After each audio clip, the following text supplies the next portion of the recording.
Hey guys, welcome back to my YouTube channel. और मैं आशा करता हूँ कि आप सभी ठीक होंगे। तो फिर गाइस, आज हम देखने वाले हैं basic third year botany first paper का फर्स्ट यूनिट। इससे पहले जो है मैंने सेकंड यूनिट, थर्ड यूनिट और फोर्थ यूनिट बता दिया है। अगर नहीं देखे हैं तो फिर चैनल एक बार जरूर चेक कीजिएगा। प्लेलिस्ट वगैरह सारा कुछ बन गया है आप लोगों की सुविधा के लिए। तो फिर आज हम देखेंगे इस फर्स्ट यूनिट, और फर्स्ट यूनिट से आज हम देखने वाले हैं ऑटोक्लेव। ये जो है प्रैक्टिकल में भी है प्लस थ्योरी में भी है ना, दोनों में है। तो फिर मैंने यूट्यूब चैनल चेक किया, तो फिर सभी में जो है प्रैक्टिकल वाला बस वीडियो है, थ्योरी वाला एक भी वीडियो नहीं है। तो फिर मैंने सोचा कि चलो इस पर भी वीडियो बना दिया जाए, है ना। हालांकि मैं इसमें बनाने वाला नहीं था, लेकिन कई बार हमें समझ नहीं आता है कि आखिर हम इसके बारे में लिखें क्या, है ना। तो फिर सबसे पहला तो सिनॉप्सिस बनाना है आप लोगों को, है ना, जो कि मैंने आप लोगों को पहले ही बताया। जो मेरे रेगुलर व्यूवर्स हैं उनको पता होगा कि सिनॉप्सिस क्यों बनाते हैं ना। सिनॉप्सिस क्यों बनाया जाता है? सिनॉप्सिस बनाने का कारण ये है कि जब हम एग्ज़ाम लिखते हैं और सिनॉप्सिस बनाते हैं, तो फिर जो एग्ज़ाम चेक करने वाला होता है गाइस, उसको पता चल जाता है कि आखिर बच्चे ने क्या क्या लिखा है ना। जैसे कि हमने यहाँ पर लिखा है ऑटोक्लेव, फिर प्रिंसिपल, फिर कंस्ट्रक्शन। तो फिर सामने वालों को पता चल जाता है कि बच्चे ने क्या क्या लिखा है। तो फिर हम देखेंगे ऑटोक्लेव के बारे में। ऑटोक्लेव है ना, यानी कि इसका हम इंट्रोडक्शन बोल सकते हैं। सेकंड देखेंगे इसका प्रिंसिपल, फिर उसके बाद देखेंगे इसका कंस्ट्रक्शन, इसका बनावट, है ना। फोर्थ देखेंगे वर्किंग ऑफ ऑटोक्लेव।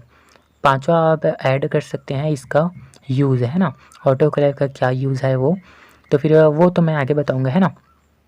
तो फिर ऑटोक्लेव का उपयोग जो है इस प्रयोगशाला में किया जाता है किसी भी चीज़ का स्टरलाइजेशन करने के लिए, है ना। स्टरलाइजेशन होता क्या है इसके बारे में भी आप लोग जान लीजिए। जब हम कोई भी कल्चर उगाते हैं ना, जैसे हम फंगी वगैरह किसी का कॉलोनी वगैरह उगाते हैं, तो फिर उसके लिए जो है हमें स्वच्छ पात्र की जो है आवश्यकता होती है। वो बैक्टीरिया रहित होना चाहिए, फंगी रहित होना चाहिए, उसमें किसी भी प्रकार का बैक्टीरिया वायरस वगैरह नहीं होना चाहिए, है ना। तो फिर उस बैक्टीरिया या फंगी को मारने के लिए, है ना, उस पात्र से हटाने के लिए जो है उसका स्टरलाइजेशन किया जाता है। ठीक है गाइस, स्टरलाइजेशन किसे कहते हैं समझ में आ गया। बैक्टीरिया वगैरह को मारना स्टरलाइजेशन कहलाता है। ठीक है, तो फिर ये जो ऑटोक्लेव है गाइस, ये स्टरलाइजेशन करने वाला एक पात्र है या फिर एक मशीन हम जिसको बोल सकते हैं। ऑटोक्लेव जो है इसके द्वारा स्टरलाइजेशन किया जाता है। ठीक है, इसी वजह से इसको हम यहाँ पे पढ़ रहे हैं। तो फिर खैर वो जो है आप लोगों ने प्रैक्टिकल वगैरह में पढ़ लिया होगा। तो फिर चलिए देखते हैं इसका इंट्रोडक्शन, या फिर हम बोल सकते हैं इसका इंट्रोडक्शन, है ना। तो फिर चलिए देखते हैं ऑटोक्लेव। आर्द्र ऊष्मा, आर्द्र यानी कि नमी, ऊष्मा यानी कि हीट, है ना। आर्द्र ऊष्मा के द्वारा विभिन्न वायरस, बैक्टीरिया, फंगी को 10 मिनट छोड़ने पर यूकेरियोटिक सेल के अर्थात सूक्ष्म जीवों को स्टरलाइज किया जाता है। ठीक है गाइस, स्टरलाइज यानी कि इन फंगी बैक्टीरिया को मार देना, है ना। तो फिर आर्द्र ऊष्मा, मॉइस्ट हीट, जो ऑटोक्लेव है गैस उसमें जो है आर्द्र ऊष्मा होता है। ठीक है, और इसी ऊष्मा के द्वारा जो है बैक्टीरिया या फिर फंगी को जो है ऑटोक्लेव के अंदर छोड़ करके जो है 10 मिनट छोड़ने पर जो है इनका जो है स्टरलाइजेशन किया जाता है, यानी कि ये मर जाते हैं। ठीक है, इसके विपरीत जिन माइक्रोब्स का स्टरलाइजेशन इस टेम्परेचर पर नहीं हो पाता है या इन टेम्परेचर पर नहीं हो पाता है, उनके लिए आगे के मेथड्स का उपयोग किया जाता है। अब देखिए गाइस, केवल ऑटोक्लेव ही यहाँ पर नहीं है जिसके द्वारा स्टरलाइजेशन किया जाता है ना।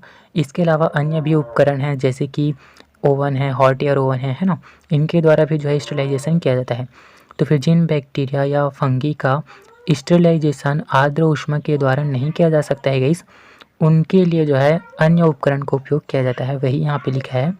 इसके विपरीत जिन माइक्रोब्स का स्टरलाइजेशन इन टेम्परेचर पर यानी कि इस ऊष्मा पर, है ना, नहीं हो पाता है, उनके लिए हम आगे का मेथड जो है उपयोग करते हैं। ठीक है, तो फिर ये हो गया ऑटोक्लेव। ऑटोक्लेव क्या है? स्टरलाइजेशन करने वाली एक मशीन है ना, जिसमें हम किसी भी पात्र को छोड़ देते हैं 10 मिनट के लिए, तो फिर वो बैक्टीरिया रहित या फंगी रहित हो जाता है। ठीक है, इस इतना समझ में आ गया ऑटोक्लेव आखिर होता क्या है। अब चलिए इसका प्रिंसिपल देख लेते हैं। चलिए प्रिंसिपल देख लेते हैं। एक सैचुरेटेड स्टीम का नॉर्मल टेम्परेचर 100 डिग्री सेल्सियस होता है। ठीक है, हम किसी भी मतलब जल को उबालते हैं तो फिर उसका जो स्टीम का जो नॉर्मल टेम्परेचर होता है वो कितना होता है? 100 डिग्री सेल्सियस होता है। ठीक है, यह टेम्परेचर ऑटोक्लेव से उत्पन्न स्टीम को एटमॉस्फेरिक प्रेशर पर कंपेयरिंग करता है। ठीक है गाइस, ये जो टेम्परेचर है वो ऑटोक्लेव से जो स्टीम उत्पन्न होता है ना, उसको जो है एटमॉस्फेरिक प्रेशर पर कंपेयरिंग करता है, तुलना करता है। ऑटोक्लेव से उत्पन्न स्टीम का स्टरलाइजेशन पावर बॉइलिंग वाटर अर्थात बॉइलिंग वाटर से उत्पन्न स्टीम से अधिक होता है। अब देखिए गाइस, जो ऑटोक्लेव है उसमें जो है पानी भी डाला जाता है ना। तो फिर पानी डालते हैं तो फिर उससे जो है भाप उत्पन्न होता है ना, उसी को ही स्टीम कहते हैं। तो फिर जो ऑटोक्लेव के द्वारा जो स्टीम बनता है गाइस, भाप बनता है, उसका जो स्टेरिलाइजेशन पावर होता है ना, वो जो है अधिक होता है। जैसे कि हम नॉर्मल घर में भी पानी उबालते हैं तो फिर उसके द्वारा भी जो है वाष्प निकलते हैं ना, तो फिर उसके मुकाबले में जो है ऑटोक्लेव के द्वारा जो वाष्प निकलता है, स्टीम निकलता है, उसका स्टेरिलाइजेशन पावर जो है अधिक होता है। वही यहाँ पे लिखा है। यहाँ पर देख लीजिए, ऑटोक्लेव से उत्पन्न स्टीम का स्टेरिलाइजेशन पावर बॉइलिंग वाटर अर्थात बॉइलिंग वाटर से उत्पन्न स्टीम से अधिक होता है। ठीक है, यानी कि ऑटोक्लेव के द्वारा जो वाष्प निकलेगा उसके द्वारा स्टेरिलाइजेशन हम कर सकते हैं, अच्छे से स्टेरिलाइजेशन हो पाएगा। ठीक है, ऑटोक्लेव लैब में उपयोग होने वाला यंत्र है जिसमें प्रेशर व टेम्परेचर के मध्य सहसंबंध होता है, को रिलेशन। ठीक है गाइस, अब यहाँ पर लिखा है प्रेशर व टेम्परेचर के मध्य, तो फिर ये क्या है, तो फिर मैं बता दूँ, ऑटोक्लेव एक प्रकार की मशीन है। चलिए मैं आप लोगों को डायग्राम दिखा देता हूँ ताकि आप लोगों को समझ आए, है ना, फिर मैं आप लोगों को आगे बताऊँगा। तो फिर ये है गाइस ऑटोक्लेव। यहाँ पर देखिए ये ढक्कन है ना, ये आप लोग नहीं बनाएंगे, ये वाला इसको मैंने एक्स्ट्रा ही बना दिया है ना। तो फिर यहाँ से ये हैंडल है, इसको यहाँ से ऐसे ओपन होगा। ठीक है गाइस, ये ऐसे ओपन होगा, इस पर पानी भरा रहता है और जिस पात्र का हमें स्टेरिलाइजेशन करना होता है उस पात्र को जालीदार बर्तन में रख कर जो है इसमें रखना होता है। फिर इसको हीटर या इलेक्ट्रॉन या किसी बिजली के द्वारा जो है इसको गर्म किया जाता है। फिर इसमें जो है वाष्प बनता है। ठीक है गाइस, और ढक्कन इधर लगा होता है। तो फिर जैसे जैसे वाष्प बनता जाता है तो फिर यहाँ पर देखिए ढक्कन लगा हुआ है, तो फिर इससे क्या होगा, प्रेशर बढ़ेगा, है ना। अब वाष्प निकल रहा है तो फिर यहीं पर ही रहेंगे वाष्प, है ना। तो फिर यहाँ पर वाष्प बहुत सारे इकट्ठा हो जाते हैं जिसके कारण प्रेशर बनता है और इसी प्रेशर के कारण जो है गाइस इसमें टेम्परेचर बढ़ता है। फिर उस टेम्परेचर के कारण जो है जो पात्र है उसका स्टेरिलाइजेशन होता है। ठीक है, समझ में आ गया गाइस। इसमें क्या होता है, पानी भर देते हैं, फिर इसको जो है गर्म करते हैं जिसके द्वारा जो है वाष्प निकलेगा। वाष्प निकलेगा तो फिर इधर ढक्कन लगा होता है, तो फिर ढक्कन लगे होने के कारण प्रेशर इसमें बहुत अधिक होता है। जैसे जैसे प्रेशर बढ़ेगा वैसे वैसे जो है टेम्परेचर बढ़ेगा। ठीक है गाइस, तो फिर वही यहाँ पर लिखा है कि ऑटोक्लेव लैब में उपयोग होने वाला यंत्र है जिसमें प्रेशर व टेम्परेचर के मध्य सहसंबंध पाया जाता है। ठीक है गाइस, अब जिस प्रकार से प्रेशर बढ़ता जाएगा वैसे वैसे टेम्परेचर भी जो है बढ़ता जाएगा। ठीक है गाइस, लेकिन यहाँ पर क्या होता है, टेम्परेचर को सीधा बढ़ाते नहीं है, है ना। एक कोई भी वायरस या फिर कोई भी बैक्टीरिया या फिर किसी को भी स्टेरिलाइजेशन करने के लिए जो है हमें एक निश्चित टेम्परेचर की आवश्यकता होती है।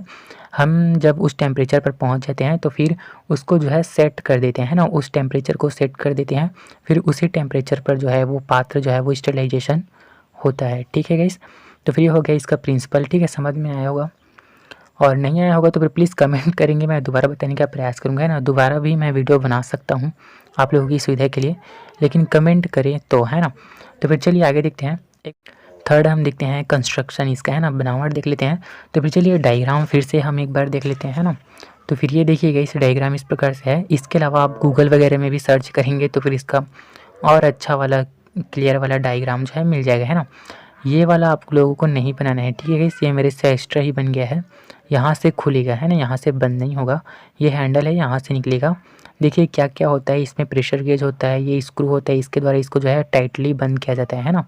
ये है सेफ्टी वॉल, ये है स्टीम आउटलेट यानी कि स्टीम आउटर, है ना। यहाँ से जो है पहले स्टीम को बाहर निकाला जाता है ताकि इसके अंदर जो हवा वगैरह है वो बाहर आ जाए स्टीम के द्वारा, है ना, वाष्प के द्वारा। तो फिर प्रारंभ में इसको खुला रखते हैं फिर बंद कर देते हैं। यहाँ से वाटर लेवल देखते हैं, ये स्टैंड है, फिर बाकी आप लोग देख लेंगे। ठीक है, तो फिर ये हो गया हमारा डायग्राम। अब चलिए थोड़ा सा इसका थ्योरी में हम आ जाते हैं नोट्स की ओर, है ना। यह उपकरण हैवी मेटल यानी कि भारी धातु का बना होता है जिसके ऊपर एक लीड यानी कि ढक्कन होता है। ढक्कन को सावधानीपूर्वक पेंचों द्वारा कस दिया जाता है। ठीक है, जो कि मैंने आप लोगों को दिखाया। ऑटोक्लेव में पानी लेकर उसे स्टोव या हीटर द्वारा गर्म किया जाता है। ठीक है गाइस, उसमें पानी डालेंगे फिर उसको गर्म करेंगे। ठीक है, जिससे ऑटोक्लेव के भीतर वाष्प बनने के कारण तापमान उत्पन्न होता है। ठीक है गाइस, उसके अंदर वाष्प बनेगा, उसी वाष्प के कारण ही जो है टेम्परेचर उत्पन्न होगा। ठीक है गाइस, अब देखते हैं ऑटोक्लेव के लीड पर सेफ्टी वॉल तथा प्रेशर गेज रखा होता है। अब इसका क्या उपयोग है गाइस वो हम आगे देखेंगे, ठीक है। अब चलिए देखते हैं ऑटोक्लेव की कार्यप्रणाली। बनावट जो कि हमने देखा डायग्राम में वही यहाँ पे लिखा है, ठीक है गाइस। और इसके इस बनावट को लिखने के बाद ही आप लोगों को डायग्राम बनाना है नीचे में, है ना। अब चलिए देखते हैं, चलिए फोर्थ देखते हैं ऑटोक्लेव की कार्यप्रणाली। वर्किंग ऑफ ऑटोक्लेव, किस प्रकार से ऑटोक्लेव कार्य करता है वो हम देख लेते हैं ना। जिन वस्तुओं का स्टेरिलाइज करना होता है उन्हें जाली की टोकरी में भरकर ऑटोक्लेव में रख देते हैं और लीड बंद करके पेचों द्वारा कस देते हैं, ठीक है गाइस। इसके पश्चात ऑटोक्लेव को स्टोव या हीटर द्वारा गर्म किया जाता है। इस समय वाष्प निकलने वाला वाल्व जो है खुला रहने दिया जाता है, ठीक है, जो कि मैंने आप लोगों को दिखाया है ना, जिसमें ऑटोक्लेव से हवा एवं वाष्प बाहर निकल जाती है या निकलने लगती है। इसके पश्चात वाल्व बंद कर दिया जाता है, जिससे ऑटोक्लेव के अंदर वाष्प बनती रहती है और प्रेशर बढ़ता रहता है, ठीक है। चलिए एक बार और हम डायग्राम देख लेते हैं। यहाँ पर देखिए सभी पात्र को जो है यहाँ पे जालीदार टोकरी में भर के रख देते हैं, है ना। फिर इसको हीटर द्वारा गर्म करते हैं नीचे से, है ना। फिर यहाँ से ये स्टीम आउटर है, यहाँ से जो है स्टीम को पहले प्रारंभ में जो है बाहर जाने देते हैं ताकि हवा वगैरह बाहर निकल जाए। फिर इसको जो है बंद कर देते हैं। फिर इसमें वाष्प बनता है, जैसे जैसे वाष्प बनता है प्रेशर बढ़ता है और टेम्परेचर बढ़ता है, ठीक है गाइस। इसमें 15 पाउंड प्रेशर को सेफ्टी वाल्व की सहायता से कंट्रोल कर दिया जाता है, ठीक है गाइस। अब ये जो सेफ्टी वाल्व मैंने आप लोगों को दिखाया है ना, उसको जो है सेट कर देते हैं। जब कितना होता है, जब प्रेशर जो है 15 पाउंड तक हो जाता है तो उसे सेफ्टी वाल्व की सहायता से नियंत्रित कर लेते हैं या कंट्रोल कर देते हैं, उसमें सेट कर देते हैं, ठीक है। और ऑटोक्लेव में रखी हुई सामग्री 20 मिनट तक ऑटोक्लेव करके स्टेरिलाइज करते हैं, ठीक है। इतना समझ में आ गया। 15 पाउंड तक आएगा तो फिर सेफ्टी वाल्व की सहायता से उसे कंट्रोल कर लेंगे और फिर 20 मिनट तक जो है सभी सामग्रियों को जो है ऑटोक्लेव कर लेंगे, ठीक है। चलिए आगे देखते हैं गाइस। इसके पश्चात ऑटोक्लेव के नीचे से हीटर अथवा स्टोव को हटा लेते हैं और धीरे धीरे इसका प्रेशर कम होने देते हैं और अंत में इसका प्रेशर शून्य हो जाता है। इसके पश्चात आउटलेट वाल्व को धीरे धीरे खोलकर ऑटोक्लेव को ठंडा होने देते हैं, ठीक है। इस क्या करेंगे, ऑटोक्लेव के नीचे जो हमने हीटर या फिर जो स्टोव रखा है गर्म करने के लिए उसको हटा लेते हैं, ठीक है, जिससे वहाँ पर ऑटोक्लेव के अंदर वाष्प बनना बंद हो जाएगा, है ना। अगर वाष्प नहीं बनेगा तो फिर प्रेशर भी नहीं बनेगा, है ना। इस प्रकार से प्रेशर जब शून्य हो जाता है गाइस, उसके पश्चात जो है आउटलेट वाल्व को जो है खोल लेते हैं, ठीक है, और ऑटोक्लेव को जो है ठंडा होने देते हैं। इसके पश्चात जो ढक्कन में जो पेच हैं गाइस उनको खोलकर जो है ढक्कन निकाल लिया जाता है। फिर अंदर रखे हुए कल्चर ट्यूब्स तथा कोनिकल फ्लास्क आदि को स्टेरिलाइज्ड वातावरण में जो है बाहर निकाल लेते हैं, ठीक है गाइस, समझ में आया। उसके अंदर जो हमने स्टेरिलाइज करने के लिए जो रखा है, जैसे कि कल्चर ट्यूब है ना, परख नली जिसे हम बोलते हैं, और जो कोनिकल फ्लास्क है या फिर पेट्री डिश वगैरह हैं, उनको जो है हम बाहर निकाल लेते हैं, ठीक है। और कहाँ निकालेंगे, स्टेरिलाइज्ड वातावरण में जो है निकालेंगे। कल्चर ट्यूब्स को तिरछा रख देते हैं, जिससे जो है पोटैटो डेक्स्ट्रोज अगार स्लांट जो है तैयार हो जाता है, ठीक है गाइस। कई बार प्रैक्टिकल में भी आता है कि पोटैटो डेक्स्ट्रोज अगर स्लांट हम किस प्रकार से तैयार करेंगे, तो फिर कल्चर ट्यूब्स को जो है तिरछा करके जो है हम इसको तैयार करेंगे, ठीक है। इसको शॉर्ट फॉर्म में जो है PDA स्लांट भी जो है कहते हैं। कभी कभी जो है गाइस मीडियम को पेट्री डिश में जमाना पड़ता है ना। कई बार जो है हम जब कोनिकल फ्लास्क को निकालते हैं तो फिर कोनिकल फ्लास्क से जो है हमें उसको पेट्री डिश में डालना होता है ना। तो फिर कभी कभी मीडियम को पेट्री प्लेट में जमाना पड़ता है। इसके लिए स्टेरिलाइज पेट्री डिश को इनोकुलेशन चेम्बर में रख कर धीरे धीरे स्टेरिलाइज्ड मीडियम को उड़ेलते हैं। कुछ समय के बाद जो है मीडियम जम जाता है ना। जो कोनिकल फ्लास्क में जो मीडियम रहता है गैस वो भी जो है स्टेरिलाइज्ड होता है ना। तो फिर उस स्टेरिलाइज्ड मटेरियल को जो है हम धीरे धीरे किस में डालेंगे, पेट्री प्लेट में जो है डालेंगे। वो भी कहाँ डालेंगे, इनोकुलेशन चेम्बर पे, है ना। अन्य हम वातावरण में नहीं रख सकते। अगर हम किसी अन्य वातावरण में जा कर के पेट्री प्लेट में अगर हम डालेंगे मीडियम को, तो फिर वहाँ पर जो है बैक्टीरिया या फिर वायरस या फिर फंगी का जो है आक्रमण हो सकता है ना। तो फिर उसके लिए जो है हम इनोकुलेशन चेम्बर का सहारा लेते हैं। तो फिर इस प्रकार से जो है हम कल्चर मीडिया का जो है उत्पादन करते हैं, ठीक है। इस फंगी हो चाहे किसी कोई भी हम कॉलोनी जब उगाते हैं तो फिर इस प्रकार से हम उगाते हैं, है ना।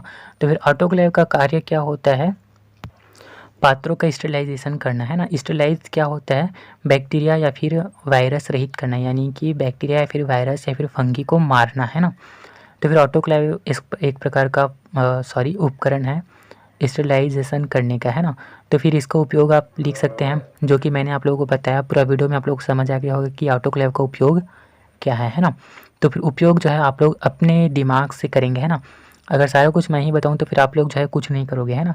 तो फिर इसका यूज़ जो है आप लोग अपने दिमाग से अपने मन से जो है लिखेंगे, है ना। तो फिर चलिए गाइस, थैंक यू मेरे वीडियो को वॉच करने के लिए। आई होप ये वीडियो आप लोगों के लिए हेल्पफुल हुआ है। अगर हुआ है तो फिर प्लीज़ वीडियो को लाइक करेंगे, चैनल को सब्सक्राइब करेंगे, दोस्तों में भी शेयर करेंगे और नेक्स्ट वीडियो के लिए जो है तैयार रहना। इसके बाद हम एक एक टॉपिक जो है हम करते जाएंगे, है ना, धीरे धीरे, ताकि आप लोगों का सिलेबस कंप्लीट हो जाए। वैसे तो मैंने फर्स्ट ही पेपर जो है लगभग कंप्लीट कर ही दिया है और बाकी आप लोगों के ऊपर है कि आप लोग कितना कर रहे हैं। तो फिर चलिए गाइस, थैंक यू मेरे वीडियो को वॉच करने के लिए। ऐसे ही मेहनत करते रहिए और थैंक यू।